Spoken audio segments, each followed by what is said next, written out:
Seperti sebuah pepatah, roda kehidupan selalu berputar. Sebelumnya tidak pernah berlaku dalam hidup seorang Arya Pradipta. Namun, pepatah itulah yang sekarang sedang bersamanya. Untuk pertama kali dalam hidupnya, usaha Pak Akbar, bapaknya Arya, yang mempunyai material kayu paling besar di kota, seketika jatuh bangkrut.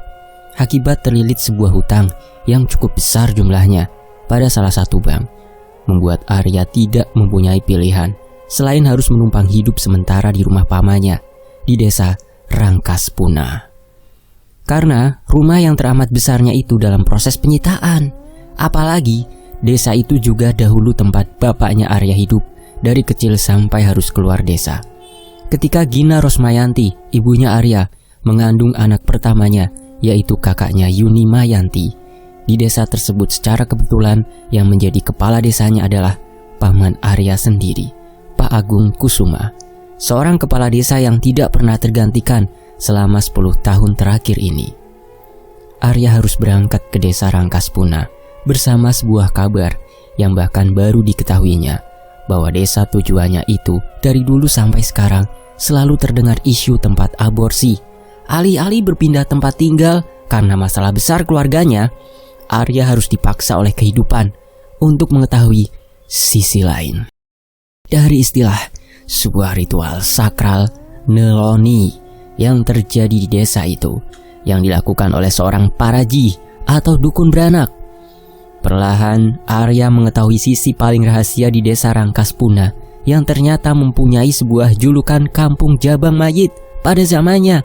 Bahkan Arya dipertemukan dengan seseorang yang menjadi dalang utama kejadian mengerikan itu, yang telah memakan banyak sekali korban nyawa, yang sampai sekarang terus terjadi. Cerita dan kenyataan berbarengan menjadi sebuah misteri yang harus terpaksa Arya bongkar, karena bersangkutan dengan keluarga besarnya. Bersamaan dengan itu, ada sebuah kalimat berupa sumpah dari kampung Jabang Bayi. Jika mengetahui dan menjadi saksi sebuah rahasia di balik ritual Neloni, pilihan untuk keluar dari kampung Jabang Mayit tidak akan pernah terjadi, terkecuali meninggalkan nyawa. Bismillah, Assalamualaikum, selamat datang kembali di Fakta Sejarah. Alhamdulillah masih diberi kesempatan untuk membacakan kisah-kisah yang menarik. Kali ini dari Mas Teguh Falufi, akun Twitter @quartiping. Teman-teman juga bisa order bukunya ya. Kisah ini adalah lanjutan dari Lowong Sasar. Yang pertama itu Sekutu, yang kedua Lowong Sasar, dan ini yang ketiga. Masih saya akan bacakan ya. Dan semoga berjalan dengan lancar. Dan mari berdoa dulu. A'udzu bikalimatillahi tammati min syarri. Bismillahirrahmanirrahim. Wa wassalamu alaihi. Allahumma sholli ala Muhammad. Ini dia selengkapnya Kampung Jabang Mayit dari Mas Teguh Falufi @quartiping di Fakta Sejarah.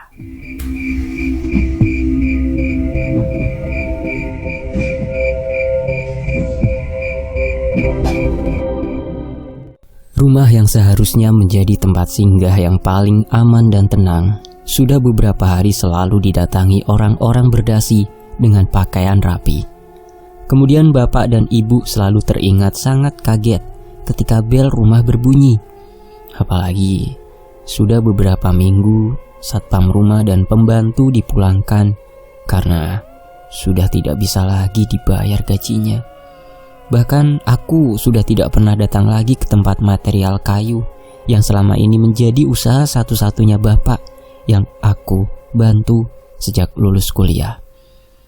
Usaha material kayu yang sudah cukup lama bapak tekuni dari sejak lahirnya kakak pertamaku, Teh Yuni Mayanti, yang sekarang sudah dibawa oleh suaminya ke seberang pulau Jawa. Beberapa hari kebelakang, hampir setiap makan malam, tidak jarang aku disuguhkan oleh perdebatan ibu dan bapak ketika membahas jalan keluar hutang yang jumlahnya tidak sedikit ke salah satu bank, membuat suasana rumah yang besar ini perlahan jauh dari kata harmonis. Setelah dari lahir aku tinggal di rumah ini. Arya, bapak sama ibu mau bicara penting. Tidak lama lagi rumah ini akan disita. Bapak tunggu di teras. seorang lelaki tua dengan rambut yang penuh dengan uban berwarna putih hanya melihat dengan tatapan kosong ke dalam kamar. Wajahnya jelas penuh sekali dengan beban hidup yang sudah beberapa bulan datang menerpa keluarga. Bahkan asap putih yang keluar dari mulutnya menggambarkan jelas keadaan laki-laki tua bernama Akbar Dwi Pradipta, bapakku, dalam keadaan tidak baik. Iya pak, sebentar Arya ke teras. Aku tidak cukup kaget dengan ucapan bapak, karena memang sudah mengetahui jumlah nominal hutangnya, dan cukup wajar jika rumah menjadi salah satu cara untuk menutupi hutang itu. Apalagi aku ikut bekerja di material kayu. Namaku Arya Pradipta. Jauh sebelum tahun ini keadaan ekonomi keluarga berputar dan berada di bawah. Sebelumnya, aku tidak pernah merasakan kesulitan apapun dalam hidup ini. Apapun yang aku inginkan bisa terwujud langsung. Saking benar-benar bisa dikatakan sangat berada keadaan ekonomi keluargaku. Namun, kali ini tidak sama sekali. Aku terus saja membayangkan kenapa hal ini bisa cepat terjadi menimpa keluarga, selain kesalahan yang diambil oleh bapak. Sambil berjalan ke arah teras di mana sudah terlihat ibu dan bapak duduk bersebelahan. Gimana ya? Apa sudah ada kabar dari teman kamu itu? Tanya ibu tiba-tiba. Iya itu bu, sama. Ini memang kesalahan bapak aja, terlalu berani mengambil resiko ke bank. Kata Gama, memang tidak ada apa-apa di material kayu. Murni kok soal usaha saja. Tidak ada hal-hal aneh yang berkaitan dengan gaib bu, jawabku perlahan sambil duduk di depan ibu dan bapak. Sudah, bapak sudah telepon Kang Ageng di kampung. Besok kamu pergi saja ke desa Rangkaspuna, tinggal sementara di sana. Lagian dulu itu rumah kakek Ambar dan nenek Sri juga. Lusa bapak dan ibu ke rumah kakak kamu untuk tinggal di sana. Tidak ada jalan keluar kecuali itu, ucap bapak sambil menghembuskan nafasnya cukup panjang. Ya, ibu penasaran saja ya. Gimana saran bapak kamu? Tidak apa-apa kan tinggal sementara di sana dulu? Tanya ibu. Arya tidak masalah bu, kalau besok harus pergi dan tinggal sementara di tempat Kang Ageng. Tapi emang kan belum pernah ke desa itu juga selama Arya hidup ini. Biasanya juga Kang Ageng sama keluarganya kesini. Cuman pak, kalau bisa pertahanin rumah dan material. Sayang, semuanya dibangun dengan proses lama, jawabku. Bapak terlihat sedang memikirkan sesuatu. Beberapa kali hisapan rokoknya tidak tenang. Bahkan sampai aku mengeluarkan rokok dari dalam saku celana dan membakarnya. Bapak belum berkata apapun lagi, membuat suasana berubah menjadi hening. Tapi ingat, di sana kamu cukup tinggal saja. Kalau mau belajar bertani atau berkebun tidak apa-apa, asal jangan bertingkah di desa itu, ucap bapak tiba-tiba berbicara dengan tegas sambil mematikan rokok yang masih panjang di atas asbak kaca. Bahkan aku langsung kaget dengan ucapan bapak. Apalagi kata bertingkah yang bapak ucapkan tidak aku pahami maksudnya apa. Maksudnya pak, kok bertingkah, emangnya kenapa? Ibu pun menyahut. Mungkin karena paman kamu itu di sana kan seorang kepala desa, orang terpandang ya, tokoh masyarakat. Wajar bapak bilang begitu. Itu kan maksudnya pak. Terlihat olehku bahkan untuk pertama kalinya ibu yang duduk bersebelahan dengan bapak. Paha ibu sambil menyenggol paha bapak membuat bapak terlihat kaget. Iya maksudnya itu. Benar yang ibu kamu bilang Arya. Kalau rumah kakak kamu cukup luas, mungkin bisa ikut ke sana. Tapi bagaimana keadaannya seperti ini? Lagian kata Kang Ageng di rumah juga kosong. Banu sama istrinya baru saja keluar desa karena baru hamil muda, ucap bapak. Padahal barusan terlihat kaget setelah ibu senggol bagian pahanya. Bapak ini ngawur. Udah, ibu capek, mau istirahat, ayo, ucap ibu sambil menarik tangan bapak. Padahal baru saja ingin aku tanyakan soal kabar hamilnya Ismi, istrinya Banu. Apalagi kenapa harus sampai keluar desa, membuat aku langsung merasakan ada sesuatu yang bapak dan ibu tutupi. Apalagi dengan sikap ibu seperti itu, langsung meninggalkan aku duduk sendirian. Di sisi lain, "Ya, Arya, sudah tidur belum?"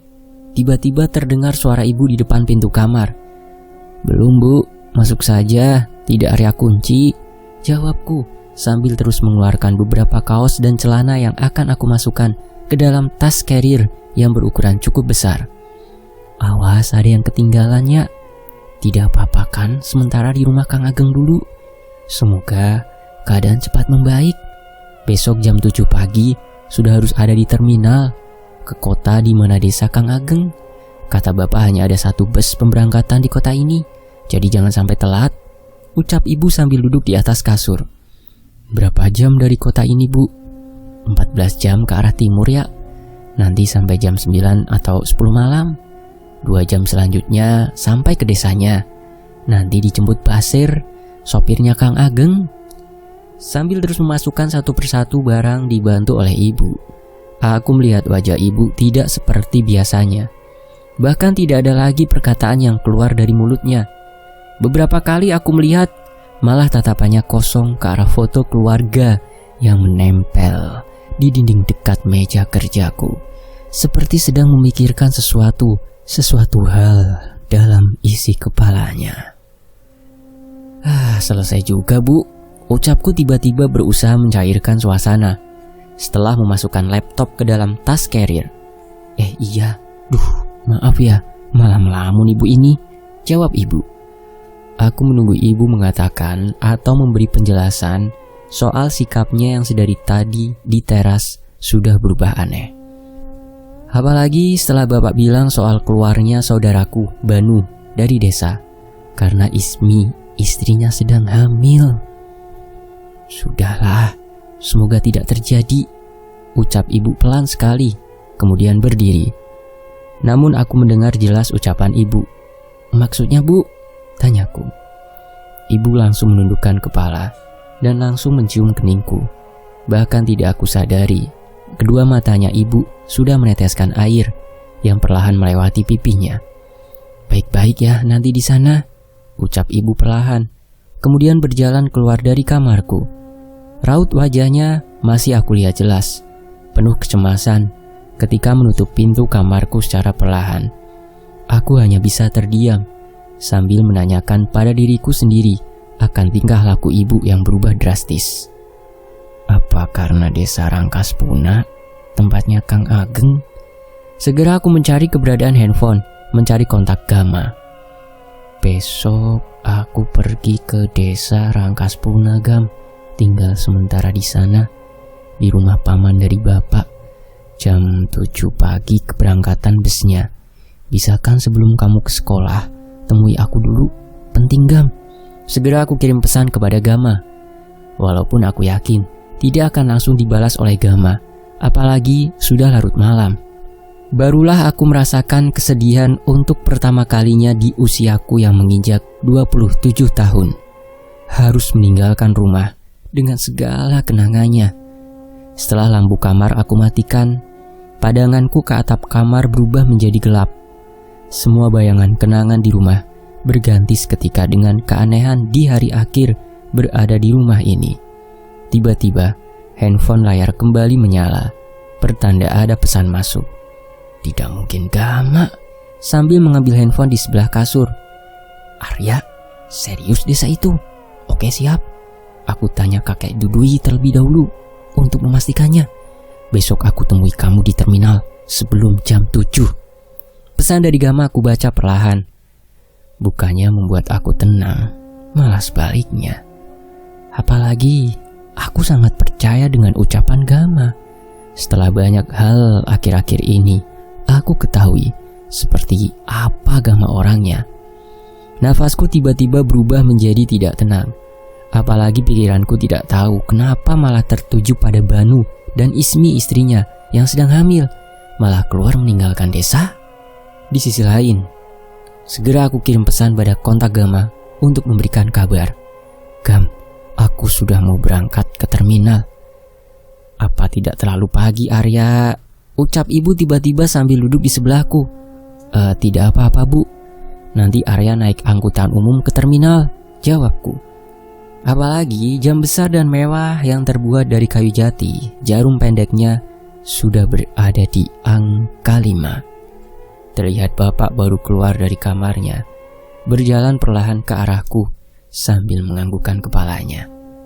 Apalagi ini? Ucapku dalam hati melihat tingkah aneh bapak. Berdoa saja, Arya.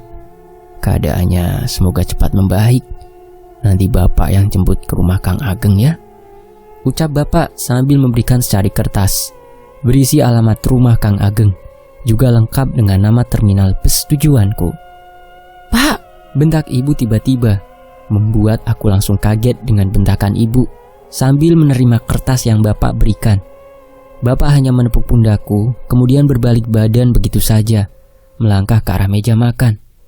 Sudah, Bu, Arya berangkat dulu ya, ucapku sambil menggendong tas carrier berisikan pakaian dan celana secukupnya.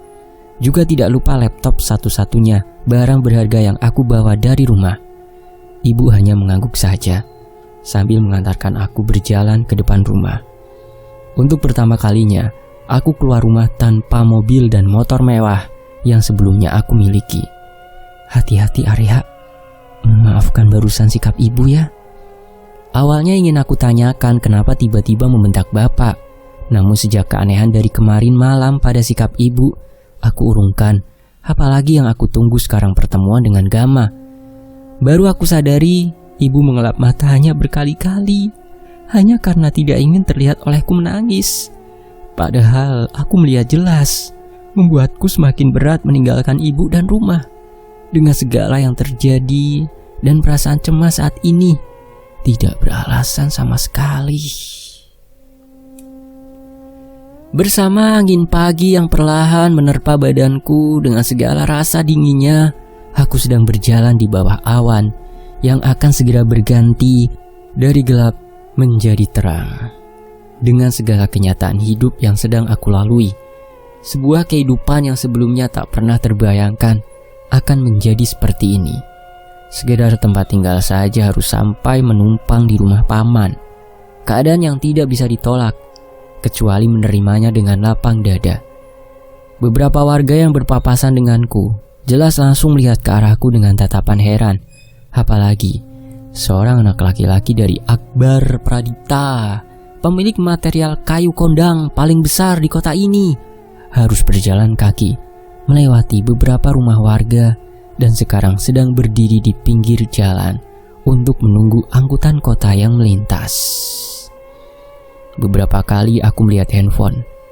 Beruntungnya masih salah satu yang paling terbaru di tahun ini, menanti balasan pesan dari Gama. Beberapa kali panggilan telepon sama sekali tidak Gama angkat. Ayolah Gam, angkat teleponnya, ucapku mulai cemas. Apalagi angkutan kota belum ada yang melewat. Sambil terus-menerus melihat jam tangan. Arya, mau kemana? Tumben bawa tasnya besar sekali, tanya Pak Hendar, salah satu tetanggaku, tepat berhenti di depan aku sedang berdiri. Mau ke terminal Pak Hendar ini. Biasalah Pak, mau jalan saja, jawabku sambil tersenyum, walaupun berharap Pak Hendar menawarkan tumpangan, karena waktu sudah semakin siang. Sekalian ini saya mau ke pasar, ayo naik Arya, ucap Pak Hendar.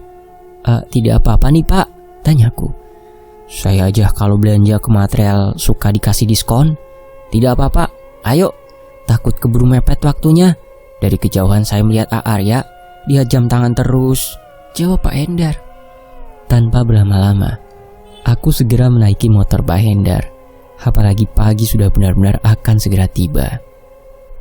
Bapak, apa kabar Arya? Sudah lama juga tidak kelihatan. Material juga kok masih tutup. Takutnya sakit, ucap Pak Hendar tiba-tiba. Ada Pak di rumah, biasa istirahat, jawabku. Sebenarnya berbohong, karena mungkin bagi mereka yang mengenal keluargaku, keadaan ini tidak mungkin terjadi. Setelah duduk di atas jok motor Pak Hendar, aku mengeluarkan kertas yang Bapak berikan agar tidak salah menaiki bus. Tidak lama setelah 20 menit, aku sudah masuk ke terminal. Bahkan Pak Hendar mengantarkan aku sampai depan pembelian tiket. Iya, ini benar, sesuai, ucapku dalam hati, melihat nama bus yang sudah Bapak tulis sebelumnya, lengkap dengan nama terminal bus tujuanku. Mau ke arah timur area perjalanannya? Jauh sekali, tanya Pak Hendar. Iya Pak, sekalian jalan-jalan, jawabku sambil tersenyum dan mengucapkan terima kasih berkali-kali. 1 lembar tiket bus yang akan aku naiki sudah berada di dalam saku celana. Juga beberapa batang rokok sudah aku isap. Sama sekali Gama belum membalas pesan yang aku kirim, membuatku semakin cemas. Aku hanya duduk sambil memperhatikan orang-orang yang berada di dalam terminal, juga bus-bus besar yang berjajar. Mas, itu busnya, nanti 15 menit lagi sudah bisa menunggu di dalam, ucap Mbak penjaga tiket. Iya Mbak, jawabku. Sebuah bus berwarna putih sudah terparkir tidak jauh dari tempat aku duduk, sementara kedatangan Gama belum juga terlihat. Malah kalah cepat dengan cahaya pagi yang sudah terlihat semakin jelas. Beberapa penumpang setengahnya sudah memasuki bus karena pintunya sudah terbuka. Sementara aku masih menunggu Gama sambil terus melihat handphone, memberikan kabar kepada ibu dan juga kakak perempuanku. Bahkan pesan yang aku kirim kepada Kang Banu memberitahu aku akan datang ke rumahnya sama sekali belum dibalas. Arya, maaf aku telat, jemput Budi dulu. Gam, ucapku langsung berdiri melihat Gama yang sudah lengkap dengan seragam mengajarnya. Ini Budi yang sering aku ceritakan, ucap Gama. Terlihat seseorang yang baru aku lihat dengan rambut gondrongnya langsung berbisik kepada Gama. Gam, waktunya tidak banyak. Beritahu aku kenapa dengan desa itu, ucapku. Kenaik bus sudah beberapa kali berteriak tujuan terminalku agar segera menaiki bus. Mungkin ini bisa jadi salah Arya, tapi di sana, di tempat itu sering terjadi tempat aborsi. Kakek Dudu yang bilang, malah dari dulu.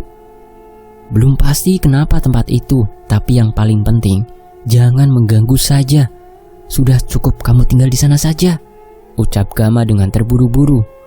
Ada kaitannya dengan hal gaib, Gam?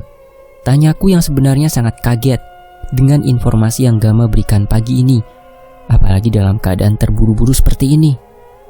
Tidak ada, udah itu saja ya, jawab Gama. Namun Budi atau Jalu malah menggelengkan kepalanya berkali-kali sambil melihat ke arahku dengan sangat tajam. Mas, maaf, silahkan masuk ke dalam bus, sudah mau berangkat, ucap Mbak penjaga loket tiket.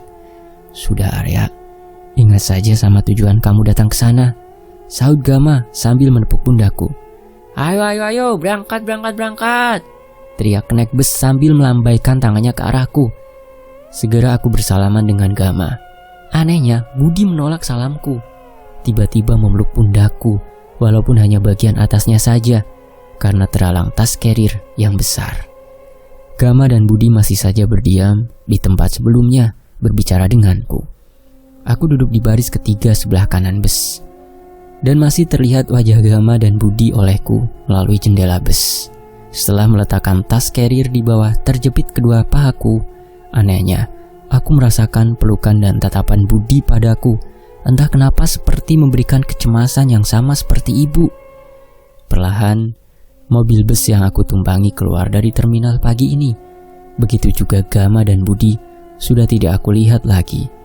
Perkataan Gama tentang desa yang akan aku kunjungi, anehnya malah membuat aku cemas, apalagi dengan kata aborsi. Kenapa ibu dan bapak tidak pernah cerita soal desa kakek itu? Ucapku perlahan. Tujuan mana masnya? Tanya kenaik bus tiba-tiba membuyarkan lamunanku. Segera aku keluarkan tiket di dalam celanaku dan langsung menunjukkannya. Walah, ini akhir mas. Masih lama sekali, sampai jam 9 malam. Santai saja mas, nanti kalau ketiduran saya bangunin, jawab kenaik bus sambil terus berjalan ke belakang menanyai satu persatu penumpang. Apa hal itu juga yang membuat Kang Banu membawa Ismi istrinya keluar dari desa? Tapi itu tempat aborsi, tidak mungkin juga harus keluar dari desa. Tidak ada hubungannya dengan kehamilan Ismi, ucapku sambil menggaruk rambutku karena merasa pusing sendiri. Aku mencoba mengalihkan pikiran dan memprediksi sendiri kapan keadaan ekonomi keluarga membaik, bahkan bisa melunasi hutang ke bank dengan jumlah yang besar, agar bisa mengesampingkan pikiranku pada desa Rangkaspuna. Namun, tetap saja pikiran tidak jelas itu diam di dalam kepalaku. Bahkan sampai aku memejamkan mata sekalipun, pikiran itu sama sekali tidak berganti. Kata aborsi menjadi pemicu keanehan pada diriku saat ini. Sementara itu, melihat jam yang menempel di tangan, sudah hampir 2 jam lebih perjalanan bus ke arah timur. Beberapa kali bus menaikkan penumpang pada setiap kota yang dilaluinya. Gorden kaca sudah aku tutup karena terik matahari yang semakin meninggi. Apalagi AC seadanya membuat suasana di dalam bus perlahan menjadi panas. "Mas, permisi, boleh duduk di dekat jendela?"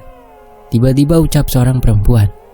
"Boleh mbak, sebentar saya berdiri dulu," jawabku sambil menyeret tas carrier agar keluar dan perempuan itu bisa masuk. Salah satu penumpang perempuan yang baru saja naik, apalagi bus baru saja berhenti di salah satu terminal. "Maaf ya mas," ucap perempuan yang tidak aku kenal ini. "Tidak apa-apa mbak, silahkan," jawabku. "Kasihan, sepertinya sedang hamil," jawabku dalam hati, karena melihat tonjolan di bagian perutnya. Terlihat jelas akibat baju dress panjang yang dikenakannya, apalagi sepertinya seumuran dengan usiaku sekarang. "Biar deket AC mas, lumayan panas cuaca hari ini ya," ucap si mbak sambil tersenyum ke arahku. Setelah membenarkan posisi carrier dan duduk di sebelah perempuan, baru aku menyadari kecantikan perempuan ini. Dengan rambut yang terurai indah, juga bola mata yang begitu mempesona. Apalagi beberapa kali perempuan itu hanya melihat ke arah handphone, membuatku leluasa melihat wajahnya dari samping. Bahkan tidak terasa bus kembali melaju keluar dari terminal yang tidak aku ketahui namanya, bahkan nama kotanya sekalipun.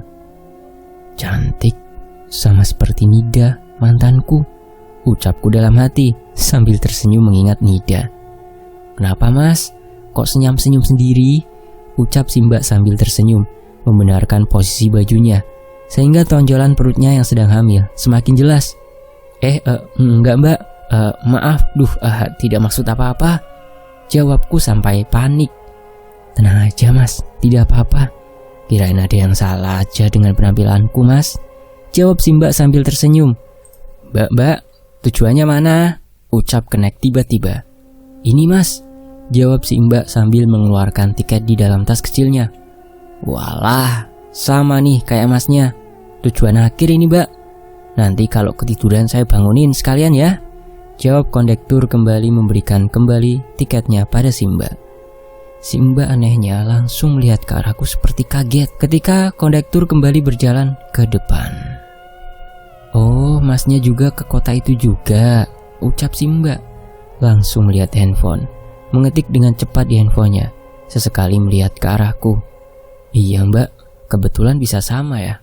"Arya," jawabku sambil menjulurkan tangan. "Nita, panggil saja Nita," jawab Nita menerima salamku. "Baik mbak Nita," jawabku sambil tersenyum. Anehnya Nita melakukan hal yang sama, langsung mengetik lagi di handphonenya. Namun kini jauh lebih cepat dengan wajah yang terlihat sedikit panik. "Aneh, apa ada yang salah dengan namaku?" ucapku dalam hati. Ingin rasanya menanyakan kepada Nita, kenapa seorang diri melakukan perjalanan sejauh ini ke arah timur. Apalagi lamanya sekitar perjalanan sampai 14 jam.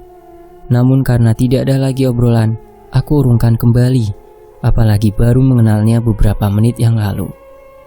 Mbak Nita, saya bawa minum. Kalau kehausan, ambil saja di sebelah tas saya ya," ucapku tiba-tiba, karena terlihat beberapa kali Nita mengelap keringat di dahinya.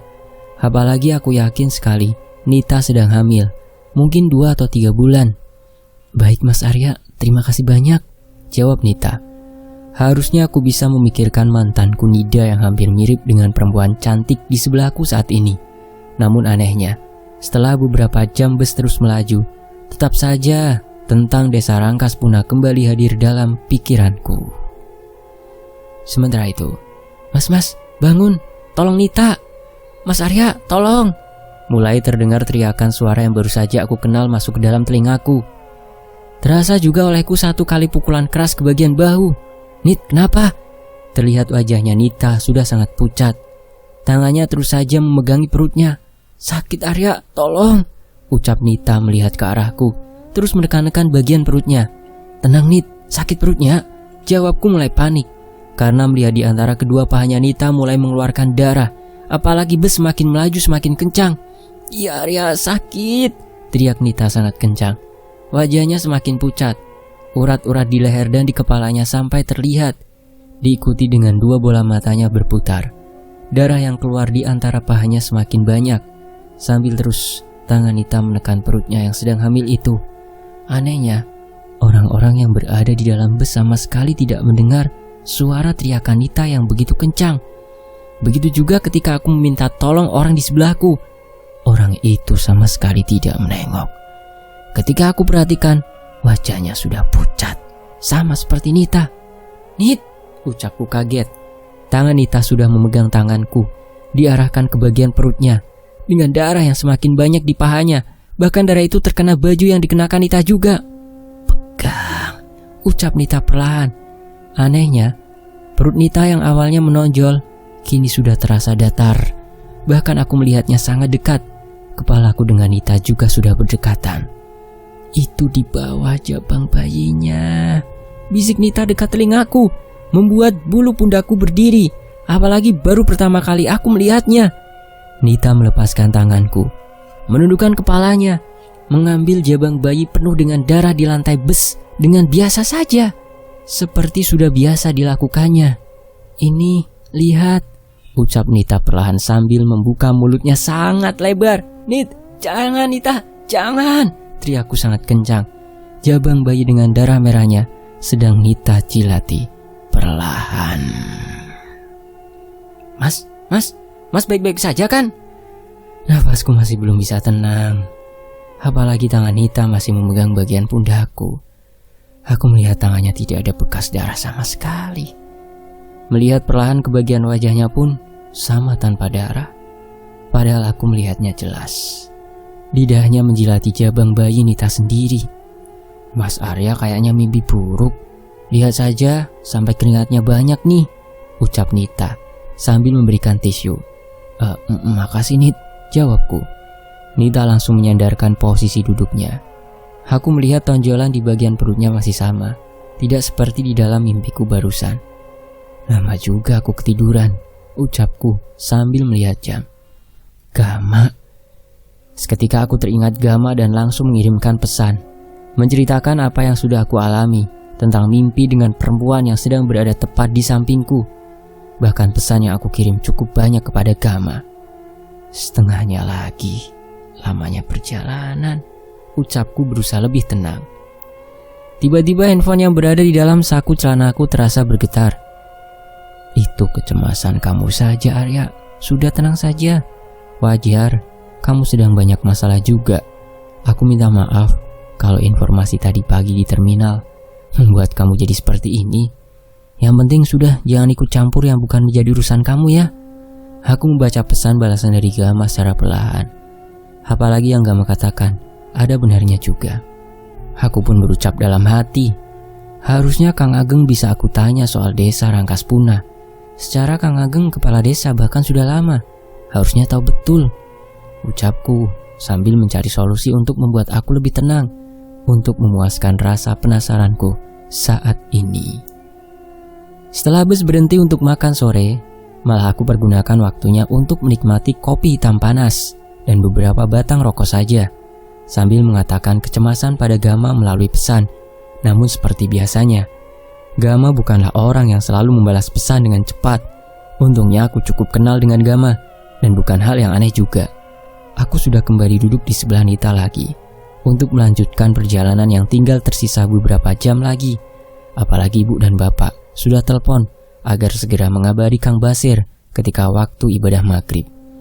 Karena jarak dari desa Rangkas Puna ke terminal tujuanku nanti berhenti memakan waktu cukup lama, sekitar 2 jam.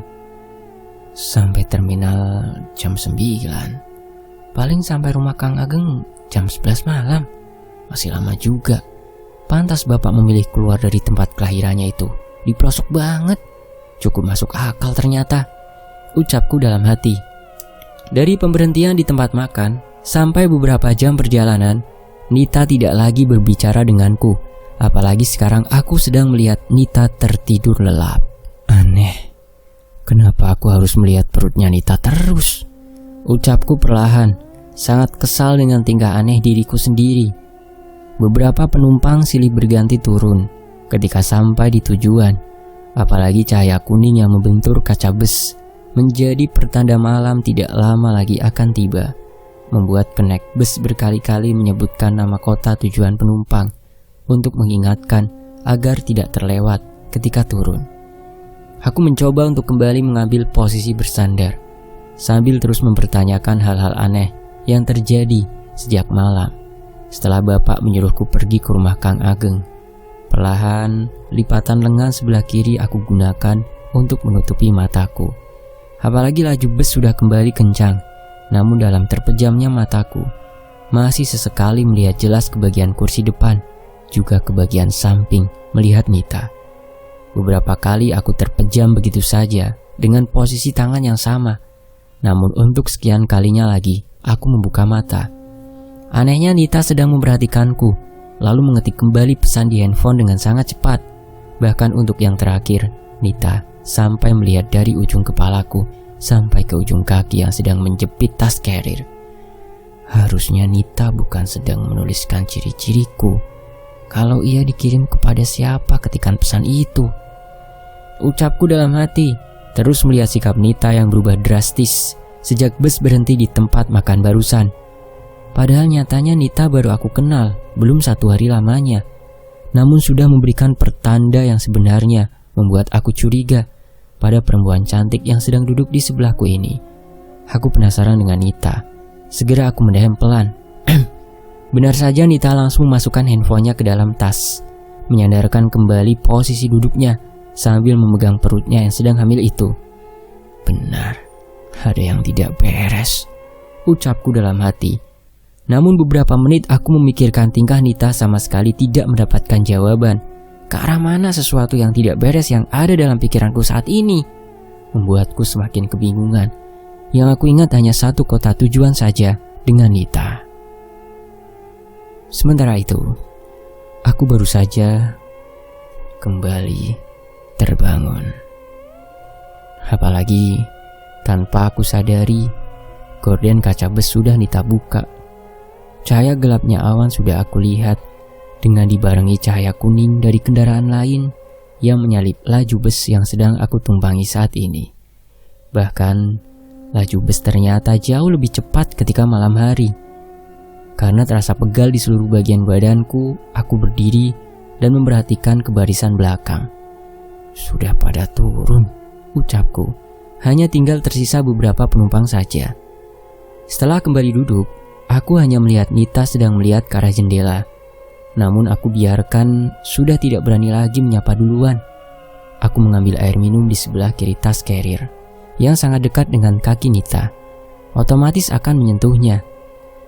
Itu sudah aku ganti Mas Arya, air minumnya, ucap Nita tiba-tiba. Iya Mbak Nita, makasih banyak. Padahal tidak apa-apa, jawabku sambil mengambil botol berisikan air. Tidak apa-apa Mas, maklum, sedang mengisi begini perutnya suka cepat haus. Jadi tadi aku minum sampai habis. Lupa ngasih tahu Mas Arya juga, ucap Nita. Yo, siap-siap. Sebentar lagi terminal akhir ya, mas-mas, mbak-mbak, teriak kondektur bus tiba-tiba. Mbak Nita turun di mana? Tanyaku. Padahal aku lupa belum memberikan kabar kepada Kang Basir. Terminal kalau aku Mas, jawab Nita sambil melakukan hal yang sama denganku. Langsung mengambil handphone di tasnya. Aku cukup kaget, ternyata sudah banyak sekali panggilan ibu dan bapak, juga panggilan nomor baru yang belum aku simpan. Ketika menyamakan isi pesan ibu yang memberikan nomor Kang Basir, langsung aku telepon nomor baru itu. Kang, ini Arya, ucapku pelan ketika panggilanku langsung diterima Kang Basir. Karena aku ingat kembali dengan tingkah aneh Nita, hanya sekedar berjaga-jaga saja. Alhamdulillah, Ini Akang baru sampai terminal Arya. Untung sudah banyak sinyal di sini, jawab Kang Basir. Aku baru pertama kali mendengar suaranya, karena sejak Kang Ageng dan Teh Yani berkunjung ke rumah, Kang Basir tidak pernah ikut sama sekali. Baik Kang, ini sebentar lagi aku sampai. Siap Arya, Akang sudah hafal kok busnya, jawab Kang Basir. Segera telepon ditutup langsung oleh Kang Basir, membuatku tidak cukup kaget. Apalagi letak desa Rangkaspuna 2 jam dari kota. Berarti di sana memang sulit sekali sinyal.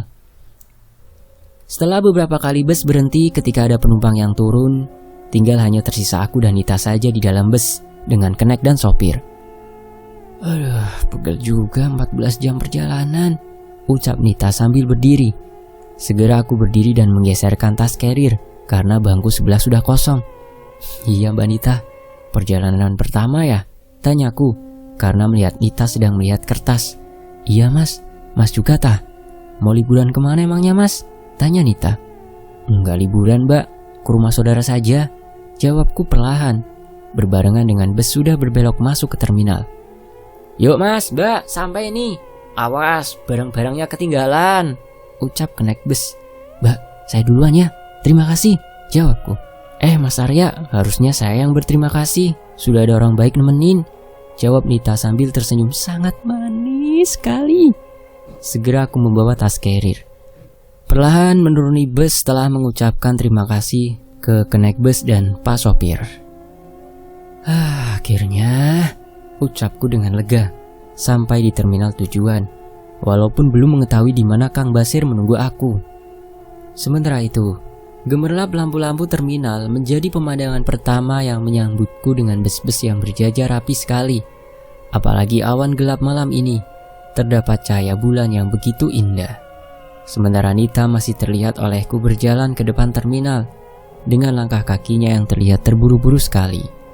Baru saja aku mengeluarkan handphone di dalam saku celanaku.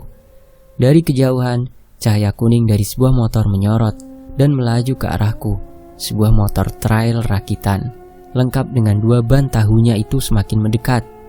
Arya, ucap seorang yang perawakannya tidak terlalu jauh sepertiku, memakai jaket lengkap dengan topi yang sudah kusut menempel di kepalanya. Iya betul, ini Kang Basir ya? Tanyaku. Betul sekali, ayo naik, bapak dan ibu sudah menunggu di rumah, perjalanannya masih jauh, jawab Kang Basir, sedikit memajukan posisi duduknya sambil terangkat alis sebelahnya, kemudian tersenyum. Alhamdulillah, baik Kang, ayo, jawabku. Baru aku sadari, ternyata Kang Basir orang yang suka bercanda. Di kampung banyak gadis-gadis yang cantik, siapa tahu dapat jodoh nanti di tanah kelahiran bapak. Apalagi Arya seganteng ini ternyata, ucap Kang Basir tiba-tiba sambil tertawa. Aku hanya ikut tertawa dengan nada bicara yang khas dari Kang Basir, karena menggunakan logat bahasa yang baru aku dengar. Motor perlahan melaju ke arah depan terminal. Dari kejauhan di bawah cahaya kuning lampu jalan, aku melihat Nita sedang berbicara dengan seorang lelaki berambut gondrong yang masih duduk di motornya. Semakin mendekat, aku semakin melihat jelas Nita baru saja menaiki motor rakitan yang hampir sama denganku, lengkap dengan ban tahu trailnya. Apa tujuan Nita sama dengan aku? Ucapku. Nita siapa Arya? Sahut Kang Basir yang ternyata mendengar ucapanku. Enggak Kang, jawabku. Aduh, ucap Kang Basir tiba-tiba menambah kecepatan laju motor, bahkan membuat aku sangat kaget. Aku melewati Nita. Anehnya Nita yang melihat aku malah menundukkan kepalanya. Sementara lelaki tua seumuran bapak melihat ke arahku dan Kang Basir dengan tatapan yang menyeramkan, dengan sorotan matanya yang tajam. Apalagi ketika melihatnya secara dekat, badan lelaki itu cukup besar sekali. Kang, laki-laki barusan kenal. Gitu banget liatnya ya, ucapku. Kang Basir hanya menggelengkan kepalanya berkali-kali, semakin menambah laju motor. Bahkan sampai melewati jalanan kota, tidak ada lagi ucapan yang keluar dari mulut Kang Basir. Beberapa kali aku melihat ke belakang, hanya kendaraan lain saja yang ada. Padahal aku ingin memastikan keberadaan Nita dan lelaki tua tersebut. Apa satu tujuan denganku? Aku saja yang aneh seharian malah mikirin Nita, ucapku dalam hati. Bahkan aku tidak bisa satu kali menghafal jalanan kota yang dilalui bersama Kang Basir. Hingga tidak terasa, ban motor sudah masuk ke sebuah jalan aspal yang cukup jelek sekali. Gapura sana patokannya Arya menuju kampung. Setelah itu, jalanan sudah tanah dan hutan, ucap Kang Basir tiba-tiba. Jauh juga ya Kang? Sangat jauh. Makanya kalau pakai ojek ongkosnya mahal sekali, ucap Kang Basir. Aku melihat jam sudah hampir jam 10 malam, yang artinya perjalanan menuju desa Rangkaspuna tidak akan lama sampai.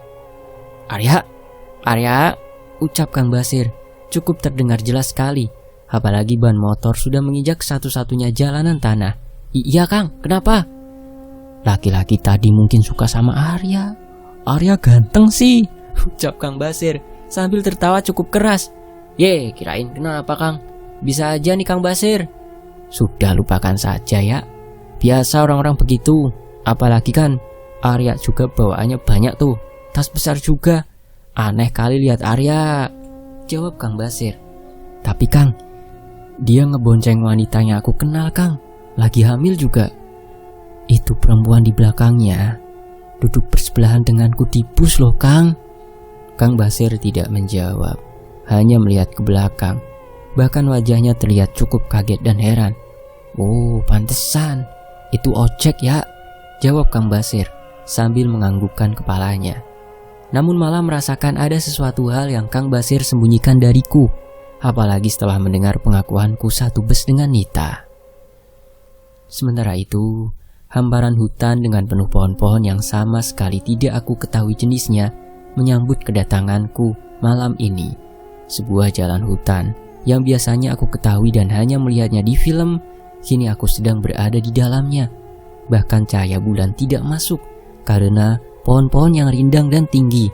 Hanya sorot lampu kuning dari motor begitu jelas ke arah depan. Apalagi hutan benar-benar gelap sekali, dengan suara angin yang kadang terdengar jelas menerpa pohon-pohon di samping kanan dan kiriku. Ini jalan satu-satunya Kang? Tanyaku. Iya, mobil sudah tidak masuk. Paling sampai depan tadi jalan yang jelek. Mobil bapak juga ada garasi di kampung sana. Kalau ada keperluan ke kota, baru ke garasi, jawab Kang Basir, terus mengendarai motor. Kebayang kalau musim hujan Kang, mana tanah merah begini, ucapku. Makanya di desa ini semua ban motornya pakai ban trail Arya, biar bisa melibas jalan ini. Desa Rangkaspuna saja Kang? Tanyaku semakin penasaran. Benar, hanya desa Rangkaspuna paling ujung di kota ini, jawab Kang Basir. Benar, berarti Nita satu tujuan denganku. Motor yang Nita tumpangi dengan lelaki tua itu hampir sama dengan punya Kang Basir ini. Apa mungkin kedatangannya untuk melakukan aborsi? Ucapku dalam hati. Tiba-tiba menyangkut pautkan kejadian mimpi di dalam bus dengan informasi dari Gama. Arya, Arya, gimana Kang? Jawabku tiba-tiba sangat kaget. Kalau di hutan jangan melamun, apalagi ini sudah malam sekali. Itu mau kasih tahu di depan ada turunan curam, terus tanjakan.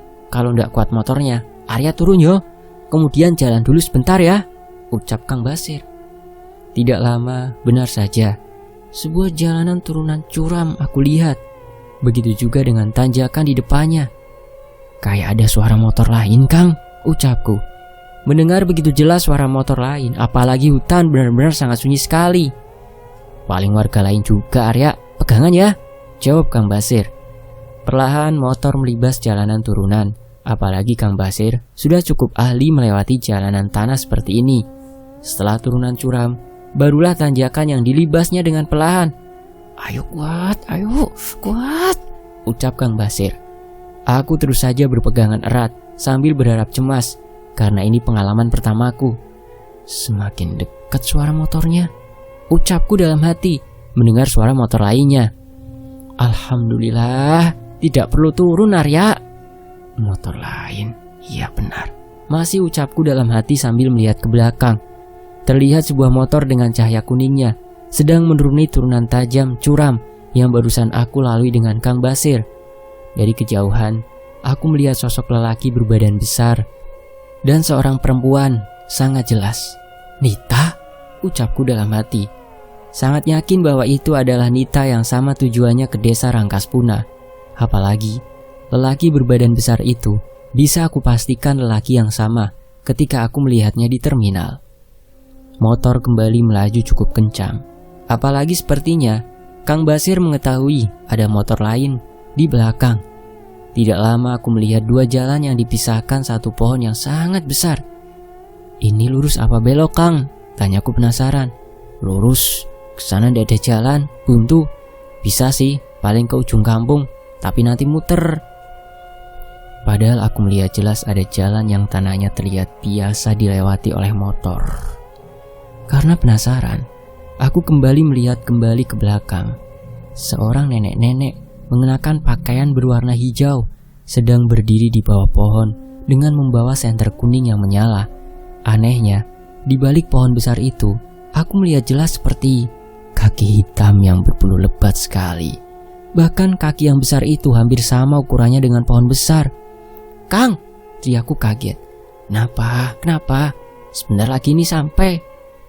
Aku ngelihat di pohon ada nenek-nenek bawa senter, Kang.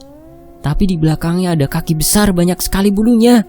Jawabku terburu-buru, saking kagetnya. Apalagi baru pertama kali di dalam hutan, melihat kejadian barusan yang begitu cepat. Sudah, kata Kang juga apa? Di dalam hutan jangan ngelamun.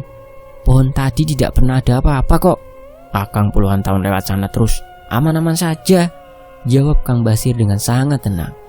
Padahal aku melihat kejadian barusan sangat jelas. Anehnya Kang Basir malah tidak percaya dengan apa yang aku katakan. Membuatku semakin penasaran. Siapa nenek tua barusan dan sosok apa yang menemaninya itu? Semakin aneh hari ini, ucapku. Kang Basir hanya menggelengkan kepalanya saja mendengar ucapanku. Seperti mempunyai arti lain yang aku yakin masih disembunyikan kepadaku. "Nah, ini area Desa Rangkaspuna. Itu kantor kepala desa di mana Bapak kerja. Kesana jalan ke kampung-kampung juga," ucap Kang Basir. Kumpulan rumah-rumah panggung warga sudah aku lihat.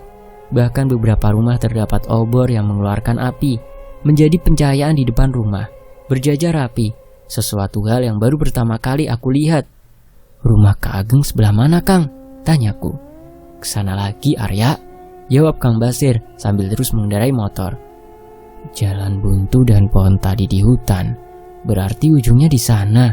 Satu jalur dengan rumah Kang Ageng. Ucapku tiba-tiba masih mengingat di mana posisi pohon besar di dalam hutan. "Benar, tapi sudahlah, lupakan kejadian barusan, Arya," jawab Kang Basir. Tidak lama motor memasuki sebuah halaman yang cukup besar. Setelah melewati rumah warga yang sama sekali tidak berdekatan, rata-rata dipisahkan oleh sebuah kebun yang bahkan cukup luas. Akhirnya sampai juga, ucap Kang Basir. Lelaki tua sudah duduk di balkon rumah yang baru pertama aku lihat. Sudah menggunakan bata di kampung ini, dicampur dengan kayu-kayu tua yang kelihatan sangat mewah. Rumah paling besar. Di bawah sinar cahaya yang kuning, asap-asap rokok terus terlihat keluar dari mulut lelaki tua itu. Seketika, lelaki tua itu berdiri. Ketika aku baru saja turun dari motor dengan Kang Basir. "Arya, alhamdulillah, lama ya perjalanannya," ucap Pak Ageng, langsung memeluk badanku. Bahkan tas carrier yang cukup besar belum sempat aku turunkan dari punggungku. "Pak Ageng?" "Iya Pak, jauh sekali. 14 jam perjalanan pakai bus, 2 jam kurang lebih dari kota," jawabku. Selain wajah yang senang dengan kedatanganku malam ini, hisapan rokok di mulutnya menunjukkan sebuah kecemasan yang sama sekali tidak aku pahami. "Ya beginilah kampung ini, Arya. Barusan Bapak sudah telepon ayah kamu biar tidak cemas. Di sini susah sinyal buat handphone, harus ke ujung sana. Lumayan tidak jauh kalau pakai motor," ucap Pak Ageng. Segera aku melihat handphone. Benar saja, bahkan tidak ada satupun sinyal. "Benar Pak, tidak ada sinyal," jawabku. "Sri, bangunkan Mak Ela, suruh buat teh hangat atau kopi buat Arya," ucap Pak Ageng. Kang Basir langsung memasuki rumah dengan terburu-buru. Kelihatan sekali Kang Basir sangat menghormati Pak Ageng di rumah ini. "Bibi kamu sudah tidur. Di kampung jam segini sudah sepi, Arya. Besok paling sarapan pagi baru bisa bicara dengan bibi," ucap Pak Ageng. Iya, Bu Yani jangan dibangunkan Pak, kasihan kalau sudah tidur, jawabku. Baru saja membakar rokok sambil meluruskan punggung di kursi kayu karena terasa pegal sekali. Kata Akbar, kamu cukup lama di sini. Bapak juga tidak menyangka usaha adik Bapak bisa langsung bangkrut seperti itu. Di sini kamu bisa belajar berkebun apa saja dengan Kang Basir. Cuman satu pesan Bapak, di sini Bapak kepala desa, di sini Bapak sebagai kepala desa, tolong jaga nama baik Bapak ya. Walaupun Bapak yakin kamu tidak akan aneh-aneh juga, itu juga pesan ayah kamu di sana, ucap Pak Ageng sangat serius. Awalnya ingin aku tanyakan soal kabar dari Gama tentang aborsi, namun aku urungkan. Ternyata Pak Ageng sangat serius orangnya. Apalagi posisi di kampung ini adalah kepala desa. Takut malah tersinggung di momen pertemuan pertama denganku setelah bertahun-tahun lamanya. Baik Pak, Arya paham, jawabku. Suasana tiba-tiba menjadi tegang. Aku terbawa dengan cara bagaimana Pak Ageng bicara. Membuatku hanya terdiam, sesekali menghisap rokok saja. Ini silahkan Arya teh hangat. Kamar juga sudah Mak siapkan di belakang, ucap Mak Ela, salah satu ART di rumah ini. Bahkan usianya jauh lebih tua daripada Pak Ageng dan bapakku. Baik Mak, terima kasih, jawabku. Kang Basir langsung membawa tas carrier besarku ke dalam rumah. Sementara tatapan kosong Pak Ageng yang sekarang sedang aku lihat. Sudah tahu kan, Banu keluar dari desa ini, Arya? Mungkin itu juga yang akan kamu tanyakan, ucap Kang Ageng tiba-tiba. Bapak dan ibu yang bilang Pak ketika mau berangkat ke sini, jawabku. Iya, Ismi istrinya mau lahiran di rumah mertuanya di kota. Jangan berpikiran yang aneh-aneh, jawab Pak Ageng sambil tersenyum. Aneh? Tiba-tiba serius, tiba-tiba tersenyum, ucapku dalam hati. Walaupun jawaban tentang Kang Banu cukup masuk akal. Sudahlah, mungkin kecemasan yang sama saja dengan Akbar ayah kamu. Pokoknya santai saja, sudah tinggal di sini. Bapak percaya sama Arya, ucap Pak Ageng sambil berdiri kemudian menepuk pundakku. Baik Pak, palingan nanti belajar berkebun atau apa saja biar ada aktivitas di kampung ini, jawabku. Iya benar, kebun bawang merah di belakang juga luas. Sudah, istirahat saja dulu malam ini. Besok bibi kamu bakalan seneng kamu sudah datang. Setidaknya menggantikan Banu, jawab Pak Ageng, lalu masuk ke dalam rumah setelah mematikan rokoknya terlebih dahulu. Beberapa kali isapan rokok keluar dari mulutku. Air teh manis hangat bahkan sudah setengahnya masuk ke dalam tenggorokan. Aku masih saja memikirkan kejadian di pohon besar barusan, ditambah penasaran kepada Nita yang bisa satu tujuan denganku ke desa ini. Seharusnya tidak aku pikirkan soal Nita yang hamil dan desa aborsi ini. Semoga bukan di kampung ini juga, ucapku dalam hati. Kamar sudah siap Arya, kalau mau makan Mak Ela nunggu di dapur itu, ucap Kang Basir duduk di depanku menghadap ke arah pintu rumah. Iya Kang, ini juga sudah lelah. Sebentar lagi habis rokok aku istirahat, jawabku. Ya, sudah hampir tengah malam juga, jawab Kang Basir membakar rokoknya. Pandanganku melihat ke halaman luas penuh dengan bunga-bunga dan rumput hijau. Juga beberapa pohon mangga dan rambutan yang rindang sekali. Apalagi, baru aku sadari bulan semakin terang. Sementara barusan di dalam hutan karena terhalang pohon-pohon besar, cahayanya tidak terlihat. Sekarang giliran Kang Basir yang aku lihat tatapan kosong melamun sambil melihat ke arah pintu. Hampir sama dengan Pak Ageng, seperti memikirkan sesuatu. Aneh dua orang ini. Apa ada yang salah dengan kedatanganku ke kampung ini? Ucapku dalam hati. Enak ya Kang Basir kalau malam. Suasananya hening, udaranya juga dingin. Ucapku tiba-tiba membuka obrolan. Kang Basir menarik nafas cukup dalam, mengembuskannya dengan perlahan. Bapak bilang kalau mau ke belakang kampung nanti Akang antar. Takutnya ada keperluan mencari sinyal, ucap Kang Basir. Lah kenapa emangnya Kang? Tanyaku heran. Biar tepat saja dengan tempat sinyalnya Arya.